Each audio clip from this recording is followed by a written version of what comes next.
Kasi kahit anong mangyari ay di ako mawawala ng pag-asa. Ayaw kitang pilitin kung di ka pa handa. Sa susunod na lang, sa susunod na lang. Ayaw ko na bibitin, kaya mabuti pang ako'y uuwi na lang. Sa susunod na lang.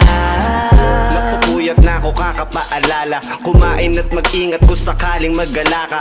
Lagi sinisipat ang imahe ng dalaga na pangarap makasama ko sa hirap at ginhawa. Typical na dahilan ng tagahanga mong hindi naghahanap ng iba kahit na nababatong. Naghihintay sa iyong sagot sa aking mga tinatanong, habang ang pamantayan mo ay pilit kong tinatalon. Kasi alam ko na hindi ka pa handa, may gusto kang makita pa sa akin at madama. Kaya eto ako naghahanda kung madapa